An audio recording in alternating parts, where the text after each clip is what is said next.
already know what it is. It's Barbershop Conversations. Hit the subscribe and the like button today. The price. In James Kirkland, Miguel faces an opponent that is aggressive and lethal. He's a great opponent. He's a warrior. He's got lots to prove. This is absolutely a statement fight for James Kirkland, and he'll talk about that later this afternoon. I also want to point out that having Ann Wolfe in his corner obviously will give James the confidence to be the best that he's ever been. And so he becomes a very formidable opponent for Miguel. This fight is going to be all about entertainment. As I mentioned, it's a great value at $49.95. And we all know that this fight with these two fighters, these guys are going to come and it's going to be a brawl. It's going to be action-packed. People want to watch that. People want to see that live. And as I mentioned earlier this week, over 50% of the inventory in Dallas has already been sold for this fight with 7 weeks left. That's a real strong indication that people are excited about this matchup. There's great anticipation. We've got a great promoter and partner in Jerry Jones and the Cowboys. They are promoting this fight very aggressively. And again, to have over 50% of our inventory sold during the holidays is absolutely tremendous. And quite frankly, it's exceeded our expectations. On either Monday or Tuesday, we will announce a very, very talented and exciting undercard, highlighted by many Mexican fighters, other Puerto Rican fighters, and fighters from the Dallas and Texas market to add a local flavor. Again, as it relates to the main event with these two great champions, this is a setup fight. The winner of this fight goes on to a huge fight in 2017. There's lots at stake here. Both fighters are in training camp. Both fighters will be at their very, very best. Both fighters understand what this fight means. So the stakes are high. The stage is set. We appreciate you coming out here today to listen to Miguel and James. Before they take questions, I'd like to open up the floor to James, Mike Miller, and of course Miguel for any comments. Foremost, I want to be able to thank Pay-Per-View, thank Rock Nation, and definitely my team, and Miguel Cotto for helping me with this opportunity, and definitely want to be able to make the fans proud and excited to see this match. We're definitely in camp, just as well as Miguel Cotto, and putting on a tremendous show as far as driving to the next limit and making sure there's no limitations to how far to push me to get me to this outstanding victory.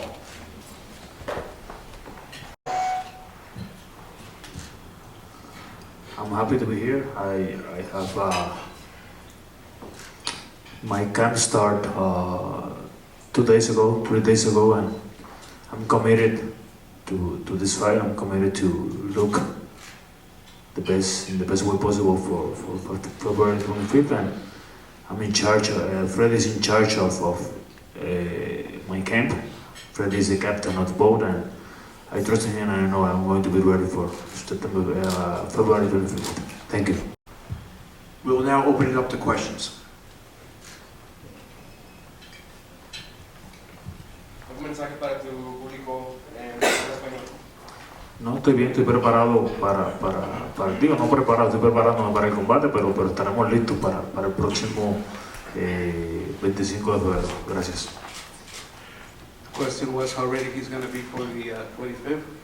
He says, of course, he's going to be 100% ready to give us a great fight. Miguel, habla sobre regresando al ring después de un año y regresando con Freddy.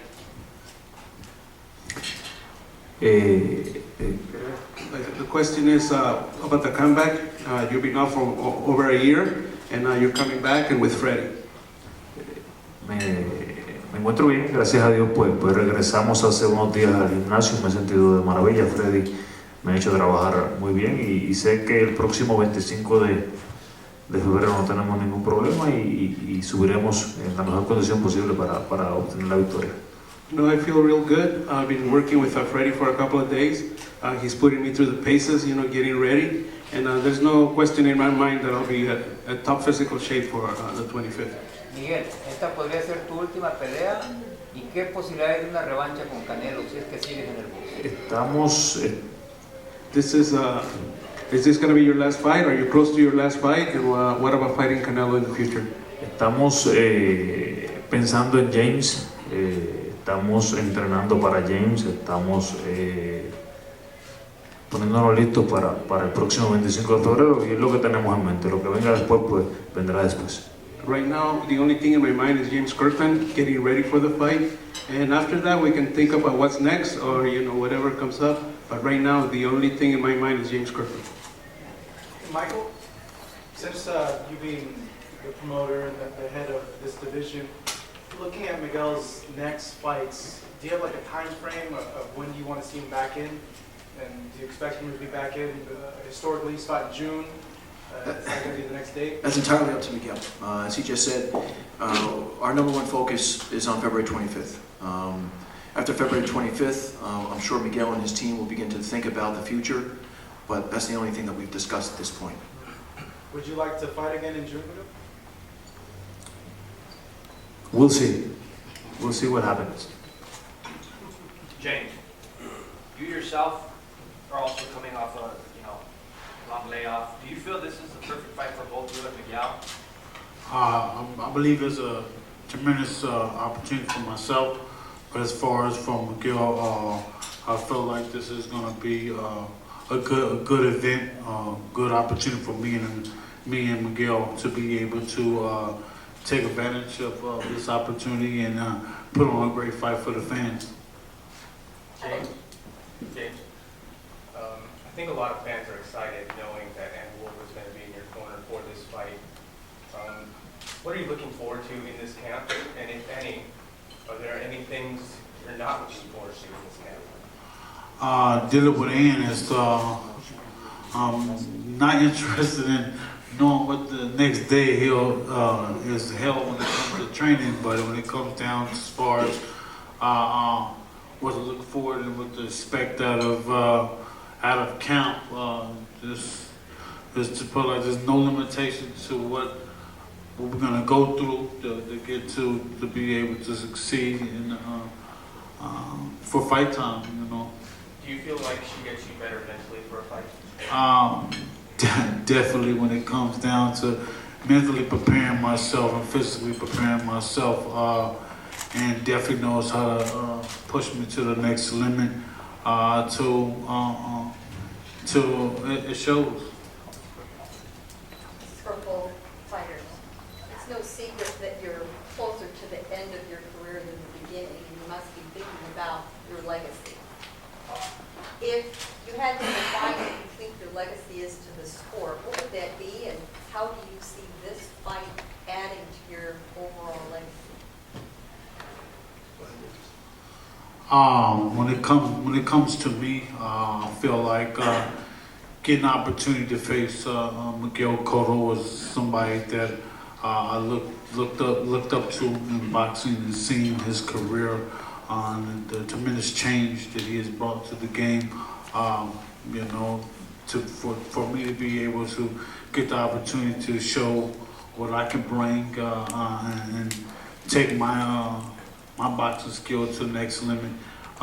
It's definitely something that I can definitely put down in my boxing ability and things that I have accomplished in boxing. And what do you think your career has meant to the sport? To this point, man, I feel that my career is it definitely needs to get put back on a prize and show that not just to the fans but to the to boxing itself, the sport of boxing, that Kirkland is definitely a disher, meaning someone's going to go out there and put on a great show, not just for the fan, but for himself and for the sport of boxing. Miguel, the same. Can you repeat the questions? Sure. As you look back now toward the end of your career and your legacy to the sport, what do you think that is? How do you think this fight will add to your legacy? This fight is going to be the newest chapter in my career. I'm going to take it. I'm going to handle it in the best way possible. I'm going to do my best first with Freddy in the gym, and then the night of the fight to make my family proud this night. And then my legacy, I can't control what people can say about me after I'm retiring, but all I do in life is for my family, for my kids, and that is going to be my legacy, what they think about me. Miguel, there was a lot of talk before about you fighting Juan Marquez. How serious were those negotiations, and what happened that didn't make that happen? We didn't get to concrete this fight, and it never happened. That was all. Were you interested in that real possibility at one point? I think both parts were interested in this fight. You said the weight was an issue that you kind of changed your mind towards the end of the negotiations. That's why He knew all the time our answer on this chapter, on this topic, and he already knew everything about us. Miguel, me gustaría tu respuesta sobre la pregunta del delegado que quería decir. No, yo no, es algo que yo no puedo controlar que quiera pensar el público de mí después de retirarme del boxeo, pero el único legado que me interesa es lo que yo pueda dejar en mis hijos, y es lo único que me interesa. The question was about the legacy, to do it in Spanish. He answered it in Spanish. Se estaba negociando algo con el marco. ¿Nos puedes hablar un poquito al respecto de eso? Nunca se concretó, nunca llegamos a acuerdo Juan Manuel y yo, así que hemos estado siempre abiertos a negociar con él, así que cuando él quiera, estamos aquí. The question was about Marquez fight, and he answered it. Hey, Michael, you was also linked to Tim Bradley. Could you speak on what happened to that, and if that was ever a serious fight that was going to happen? There was some interest. As you know, in this sport, there are fights that can be made and there's fights that can't be made, and we weren't able to bring that to closure. Most importantly, we're excited about this fight and excited that James accepted the opportunity to fight Miguel. Follow up on that. Are you open for that opponent for him if he gets past James in the future? Or is it? That's entirely up to Miguel. Are you open, Miguel? I'm always been here thinking the best names out there. James. Well, who is the next fighter that one of these guys wins? I mean, one of these guys are going to win, but who's going to be the next fighter? As I mentioned earlier, we're taking it one fight at a time, and Miguel has a big challenge in front of him with James. Once this fight is over, Miguel and his team will decide, what the next step is, but we're not getting ahead of ourselves. We're taking it one step at a time. James, when this fight was announced, many writers said that this is a roadmap for Cotto to get back to Canelo. Can you speak to your motivation, if you haven't or have not read those articles and when this fight was announced? Have you heard that at all? You James, yes, James. Honestly, man, whoever Miguel is wanting to face next, or or what that fight may help with that next person, it's totally up to them. But when it comes down for me and Miguel Cotto, we're focused on February the 25th.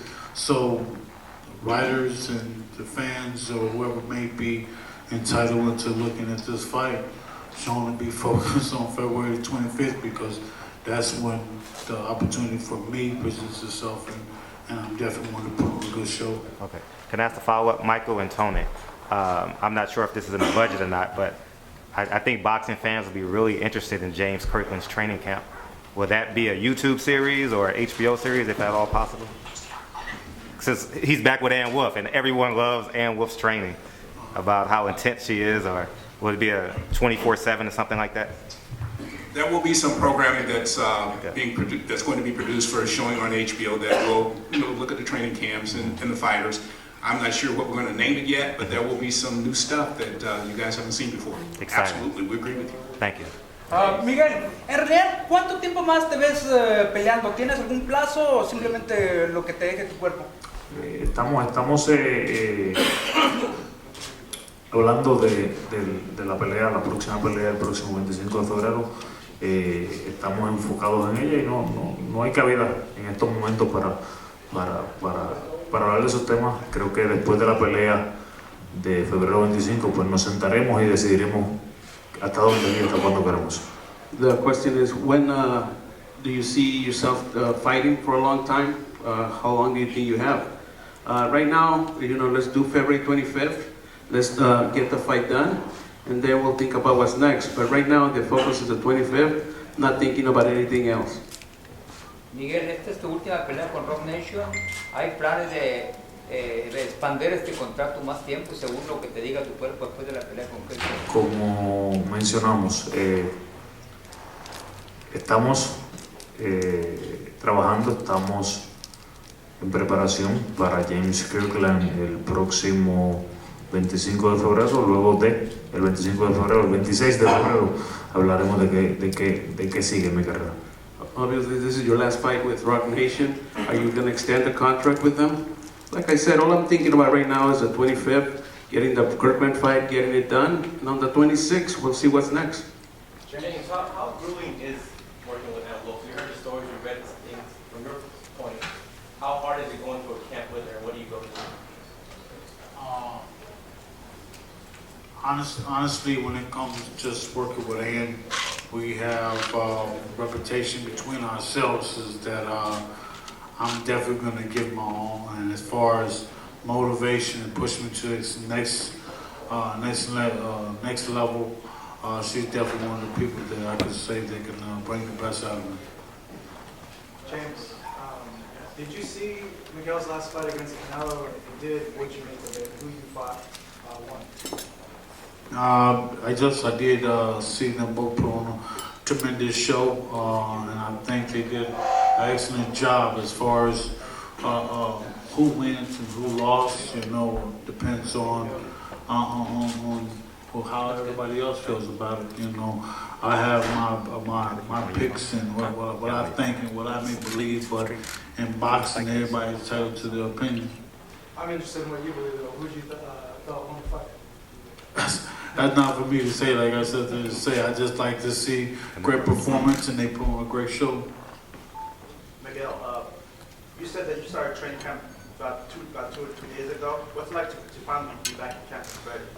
It's good. It's good to be back. It's good to be sweating a lot during the training sessions, and I know Freddie has everything set for our training camp, and we are going to do it as always in the February 25th. And the second part of that question, Miguel, is during the off time, have you been like doing some like exercising and training? If so, was it like light training or heavy training? I've been away from the boxing gym a lot, but I'm always keep myself doing something not related to boxing, but doing something. Miguel, at this point of your career, is a long layoff like the one you had a benefit? I rest a lot. I heal everything I got in the last years, and I'm ready to fight. Miguel, looking back at your soon-to-be Hall of Fame career, what fight would you want the rematch? Who would you want to rematch? And why? I enjoyed every fight. I did my best in every opportunity, whatever fight I had as a game. I know that I will do the same, the best. So no one? No, I have no faith. Miguel, who do you want to see a rematch? You know, obviously I thought he won his last fight, and you know, rematch would be great there. You know, and Miguel tells me if I was in this corner with Mayweather, we would have kicked his ass. But I mean, if these guys, you know, what's next? Who knows? But right now we have a tough fight in front of us, and we're getting ready for that fight. And I did send my guys out a couple times to work with him. Barbara went to visit him, and in Puerto Rico, and Gavin went a couple times also. And just keep him fresh and not forget entirely about us. Freddie, obviously you've dealt with this with Pacquiao. Is it difficult to get a veteran fighter up to speed after a long layoff? You know, everyone's different, of course, but Miguel, the last 2 days, he's been great. You know, we've had a little bit of layoff. We had to blow the dust off the body pad, and we did yesterday, and the body punches are fucking hard. Yes, I peed blood last night. but it's good to be back to work, and I'm happy to have him back in the gym. Miguel, do you have designs to fight for another world title, or at this point in your career, is it just maybe one more signature win to kind of cement your legacy? I don't think about it. You know, I think that I accomplished enough in my career. I'm happy with the way my career being done by everybody around me, and I'm just happy. I'm not thinking about any title. It's in my mind right now. Miguel, after so many years and so many accomplishments, how is it you still find the hunger to get up there and, you know, take the hits and get up and train? I'm still having the same kind of mind, you know. I want the best for my guys, my child. I want the best for my family, and that's why I'm here. Question for Michael about the promotion of this fight. Can you speak to the difference and what can we do better on maybe both ends as media and you to, I'm speaking of Kovalev, Ward, and now Kirkland and Cotto. What was the missing pieces to elevate the promotion? How can we be better and how can you be better? That's the best question of the day. I think you need to accept these fights for what they are. You know, in all transparency, when the first story came out about this fight from a reporter back on the East Coast, you know, they were very negative. For what reason, I don't know. You know, there was discussion about, you know, is this a pay-per-view worthy fight? This is arguably going to be the best entertainment, you know, of the year in the sport. I mean, you got two guys that have a lot to prove.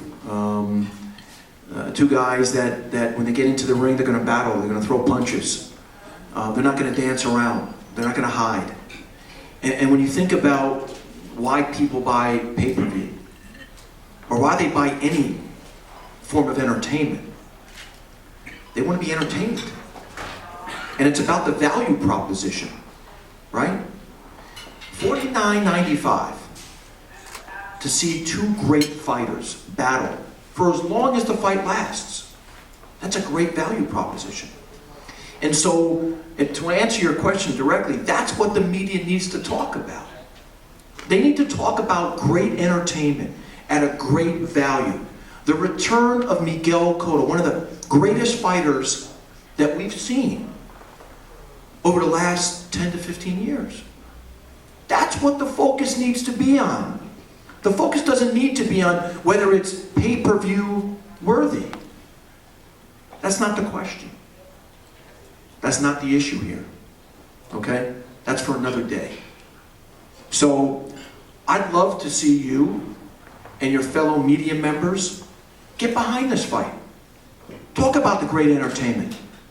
Talk about the return of Miguel Cotto. Talk about James Kirkland and what he has at stake in this fight. Okay? Talk about their legacies. Those are the things that we should be focused on. And if we all do that together, boy, is it going to be a great success. It's going to be a great success at the live gate, and it's going to be successful on pay-per-view. So, appreciate the question, and we do appreciate everybody's support. So thank you. Michael, based on that response, what's the symbolism in Jerry Jones' involvement in this being the first event at the Ford Center? You know what? I think it brings a great level of excitement. You know, when we were thinking about this fight, we weren't sure exactly where it was going to go, but at the end of the day, as I stated earlier this week, you know, sometimes there's challenges, you know, in first quarter because of the NBA and the National Hockey League and those schedules. So we decided to be a little bit creative, and you know, Jerry and his team reached out to us and said, listen, we've got this great new facility, we love boxing, we're very passionate. We just had an incredible, successful event with Canelo at AT&T Stadium. We know that this market supports boxing. What about coming down to Dallas, Frisco specifically, and being the first public event at the Star? And we said, you know what, that's a great idea. I mean, Jerry Jones, as we all know, is one of the greatest promoters in the world. His NFL team has the largest Hispanic following of any team in the National Football League. And as it relates to their marketing and their business operations, which is spearheaded by Chad Estes, one of my dearest friends in the industry, they're the best of the best. So going to Dallas, going to Frisco, we have an incredible new facility. We've got a great promoter in Jerry. We've got a great team, the Dallas Cowboys, that are going to market this very aggressively. I mean, listen, on Sunday the 15th, when the Cowboys play their first playoff game in the postseason, we're going to be promoted in front of 80,000 people in that stadium. On the Jumbotron? On the Jumbotron. Throughout the concourses. Where can you get that? That's amazing cross-marketing and cross-promotion. So for those reasons, we felt that the Star was the perfect venue, and that Jerry and his team were the perfect partners. Did you have to trade in your Giants hat for a Cowboys hat, or how did that work? Listen, you know, we're friendly. We're friendly with the Cowboys. Okay. This Bryant is our client from our sports division, so you know, obviously we've got a very close relationship with the Cowboys. Jerry is very close to Jay-Z and Juan Perez, who heads up our sports division. They spend quite a bit of time together, so this was a natural for us. Miguel, habló Michael ahorita sobre la asociación con Jerry Jones. Habla usted un poco sobre eso. Can you talk a little bit about Jerry Jones being part of the promotion? Entiendo que como menciona Michael, Jerry Jones, el señor Jerry Jones es una persona que conoce, que lleva años con su franquicia de los Dallas Cowboys, y entiendo que es como dice Michael, es el partner perfecto para este evento en Dallas. You know, like Michael said, Jerry Jones is a great promoter. You know, a lot of respect for his team, the organization of the Dallas Cowboys, and it is great to have him support this event. Miguel, what was it like? We saw you on the field at Dallas Stadium, meeting Des Bryant and all that. Speak on what that experience was. It's different, you know. NFL is a huge sport here in the U.S. In Puerto Rico, we are part of the United States, but in Puerto Rico, we doesn't follow NFL a lot. It's getting bigger every year, but it's not like here. For us being there with 100,000 some fans there rooting for his team was an amazing experience for us. And I have a follow-up question. Obviously, you're looking at retirement soon. A lot of fighters have a hard time getting away from the sport, but I don't feel that you will. I feel that once you retire, you make the decision, and then you'll. You are never going with come back again. You're already making a comeback? No. Oh, well, I was gonna say, speak on that. Like a lot of fighters have issues kind of walking away, but I don't feel that you. I have other things in life. I spent too many years here in boxing. I have kids. There are no kids anymore, and I want to spend with them the most part of time possible. Just and being the best that I could be for them is the most important thing for me. A couple questions. First for James. Your last common opponent is Canelo Alvarez. Is there anything that you learned from watching tape with when Cotto fought Canelo and you did that you learned from the fight? There's definitely a lot that I learned when I saw them two battle each other, and from the time that I actually got to fight Alvarez. So at the end of the day, boxing definitely a learning experience, and I definitely enjoyed the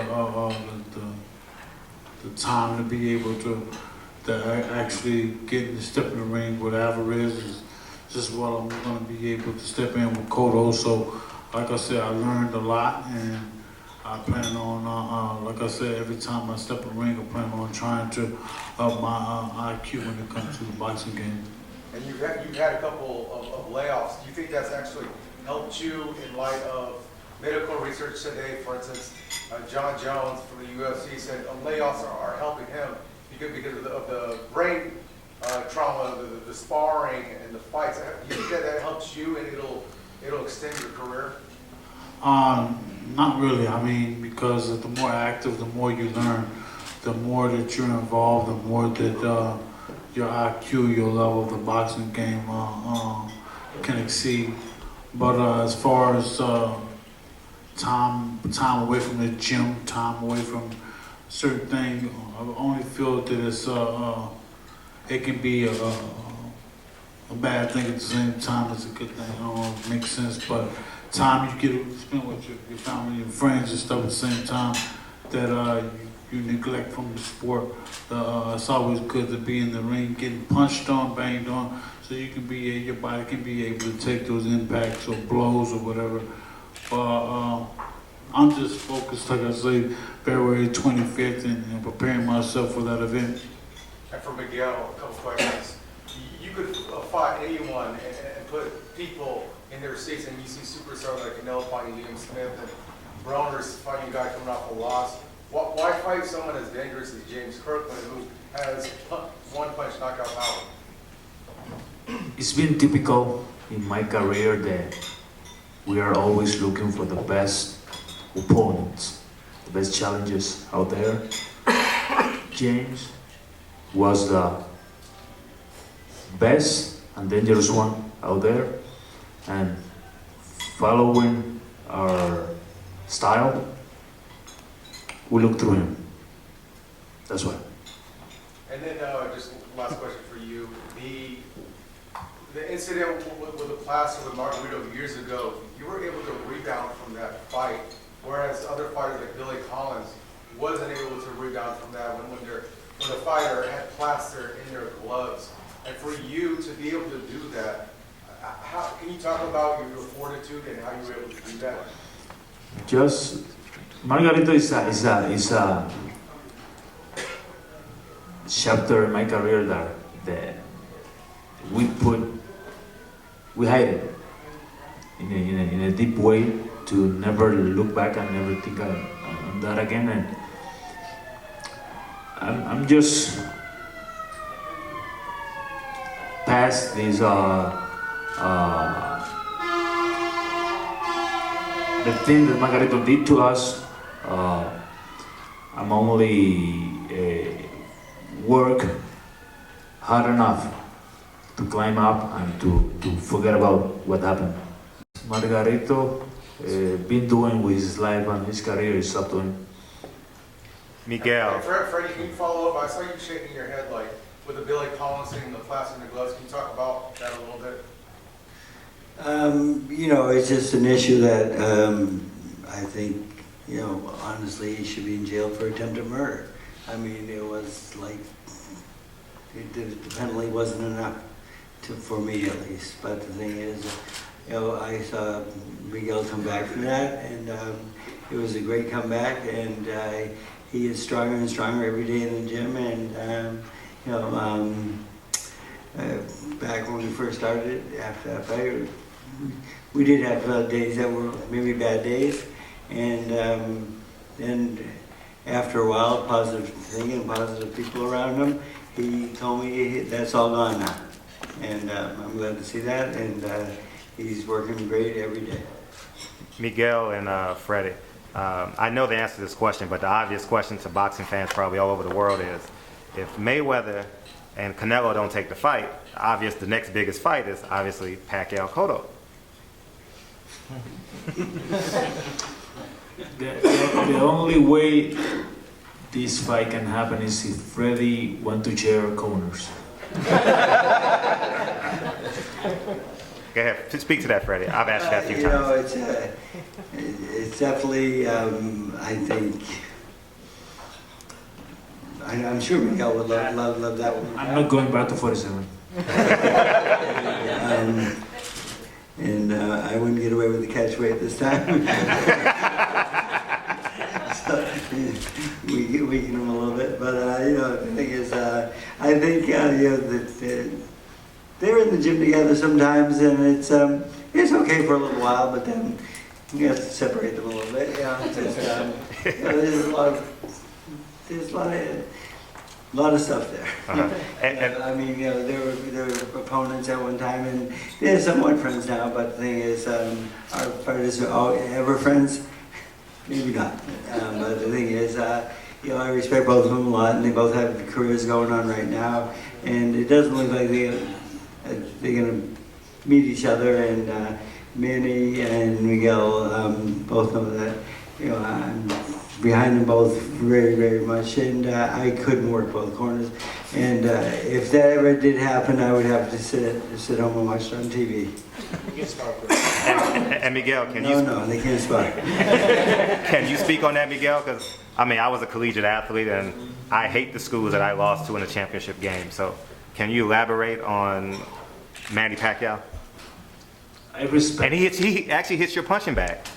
I respect Freddie. I respect Manny enough to. They're always been a gentleman with me, with my family, with my career, and all I have to say to them is thank you for respecting me. Thank you for the way they've been with me, and that's all I have to say. Michael, talk to us about the fight actually being in Texas. Obviously, Miguel has sold in Orlando, where there's a predominantly more Puerto Rican fan base out there. Texas is obviously more Mexican based. Why Texas? As I mentioned earlier, I mean, you know, in February there's not a lot of choices, quite honestly, when you talk about major markets that host NBA and NHL teams. So you have to be a little bit creative. You know, was Dallas our first choice in all transparency? Probably not, but we found a great option in Dallas in light of this incredible facility, the Star, and obviously in light of the fact that we've been able to partner with Jerry and his team and the Cowboys. So we think, you know, it's a great setting. You know, obviously James is from Texas, and we think that's going to help. And we're going to create a great undercard. You know, so from top to bottom, it's going to be a great night of boxing, and we have one of the foremost promoters in the world that is helping us promote this fight and giving us his 100% support. So all things considered, it's the right place for the fight. All right. And Miguel, follow up for you. Considering the fight is in Texas and you've been able to sell over 50% of it already, does that go to show how much you've actually gained the respect of fans, even considering that Mexico is the biggest rival of Puerto Rico? I've been a fan of Mexican boxers my whole life, and I feel a lot of respect for Mexico. I love this place, and being accepted by their community is another accomplishment for me. James, this is in Europe. I mean, this is your home turf. And certainly you must have sold some of those tickets as well. And your last fight was in Texas. How important it is to you to get back to those fans in Texas that know you, show them a different fight this time? Most definitely, yes. I'm overwhelmed with the opportunity, but more than ever, I'm anxious to get in the ring and to put on a great performance. You know, since the last fight, learning and looking back and seeing the fight and the mistakes that I made for a lot of different things. I'm definitely eager to get back in there and to show my fans that, hey, look, Kirkland is still a rising star. He's still someone that's going to make a stand in boxing. And just to put on a good show for Texas and everybody's out there that's was in love and got the passion for boxing. James, do you have a prediction and do you visualize the fight going down? Say it again? Do you have a prediction of how the fight's going to go, or do you visualize yourself winning a fight in a couple of different ways? No, never. I don't have a prediction. I just know that I'm going out there to give it my all, 100%. And Miguel, beef sells a lot. You guys have mutual respect, and it seems like that's a lot of fighters today are doing that on purpose, are purposely going at a character to start something with a rival fighter. Can you talk about what you're always been calm and collective, and that's never been your a characteristic of you? Can you talk about that? You have to be professional in the whole way. You have to represent professionalism in every corner. The only place where we are going to be enemies is in the ring next February 25th. I wish him the best camp he could ever have. I'm going to do the same here in LA, and all we want is to go there and present a good show, a good fight for the fans, and I know that I'm going to put my 150% to do it, and that's the way I am. Miguel. Two last questions, Okay. guys. Miguel. Tony, last one for me.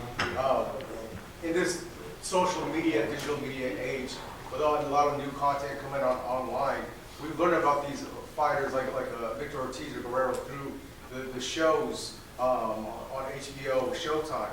But now everything is going online, and we don't know about the fighters on the undercard. Are you going to be looking at producing more content where we're learning about the guys on the undercard and even the main event as well? Tony, why don't you go first? Yes, the focus will definitely be on the main event. Historically, the main events are what people focus on, and while we have this press conference, and we will do some original programming. We've already started interviewing, James and Miguel. But on the social media side, we have a department that does social media that will also focus on the undercard fighters. So you're going to get a lot of that also from HBO and from the camps and from Rock Nation. So like video on Twitter and Facebook? Yes, absolutely. Yes, we know that fans consume their media in various ways, and we are going to make a concerted effort to get it out in every way possible. And just to further expand on that, at Rock Nation, we're fortunate to have a very large social and digital department. So they will work hand in hand with HBO and James and his team and Team Cotto to promote this fight as aggressively as we possibly can. We understand the importance of social media. We understand where people are getting their content today, and that's a big part of our plan. We'll also have the advantage of leveraging the Dallas Cowboys as well. They also have a very large social and digital department, a very large social and digital following. And so when you combine that with what we're going to do at Rock Nation, what HBO is going to do, what both Team Kirkland and Team Cotto is going to do, we'll be pushing this out, both the main event as well as the undercard, very, very aggressively over the next 7 weeks. Miguel, Can you speak to the catch weights? And I want your personal opinion. I was at the Cotto Canelo fight, and when I saw Canelo take his shirt off, I was like, wow, this guy's a light heavyweight. And I looked at you in the other corner, I'm like, this guy's literally 160. Can you speak to, do you think that catch weights are good and bad? And is there a problem with making weight? And then when you wake up Saturday night, the guy is 30 pounds heavier. I've been in both sides of the plate. You know, some people on my side using against me.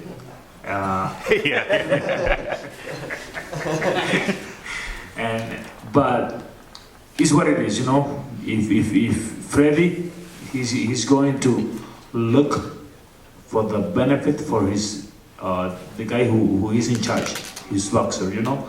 And if I know from the beginning, if I knew from the beginning that I didn't get able to get to 145, I didn't sign the contract. I said yes in the beginning, in the day of signing the contract, and then make any kind of criticism during the road to the fight is a thing that you have to be not professional to do it. You know, if you say yes the first day, you have to maintain and keep your word the whole way. And Freddie, if you want to add to that. You know, I actually don't like catch weight, but the thing is, I mean, we have used it to benefit our fighters, and you know, we're always looking out to get the best for your fighter. It's like I'm here with Miguel right now, and I'm always out for his best interest, for 100% behind him. And at that time, I was with Pacquiao, and Pacquiao was gonna, you know, we figured we'd make him drop a couple more pounds because he's a lot bigger and stronger guy than Pacquiao. And so I mean, catch weight's a part of life. It's legal. It's part of boxing at this point of our lives. Just I would like to get rid of it, yes, but I don't think it's going to go away anytime soon. And James, same question. I want to ask you about Canelo's weight going up 20 pounds the night of the fight, and you walking in, well, you gained some weight as well, but I'm just speaking of about Canelo's weight at 155 and then being 180 night of the fight. At the end of the day, I felt like Canelo prepared himself for a great fight. And he hydrated the right way. His team was there from 100%. So at the end of the day, man, when it comes down to just being 100% prepared on every level, they did a successful, great job. Those are the questions. No. We said two more. Let me just say in closing a couple of quick comments.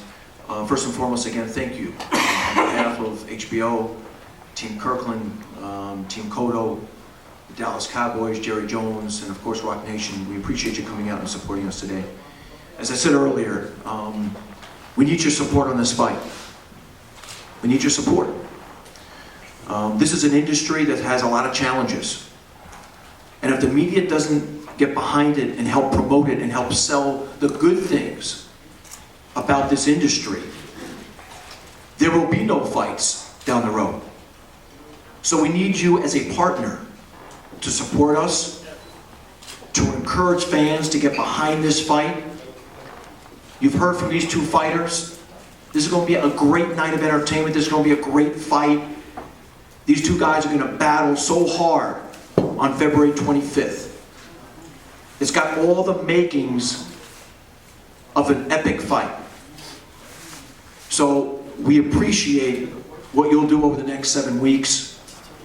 We thank you for coming today, and we look forward to seeing you in Frisco on February 25th. Thank you so much.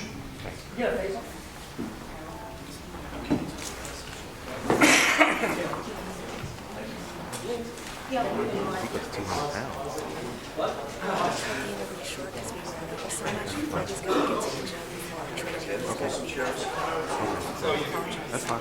I go to the gym. I can go to the gym. No? Good one, Murray, good one. See, you already knew my answer though, right, when he said it. But nice try. I can catch him at the car. You're on the property. I know.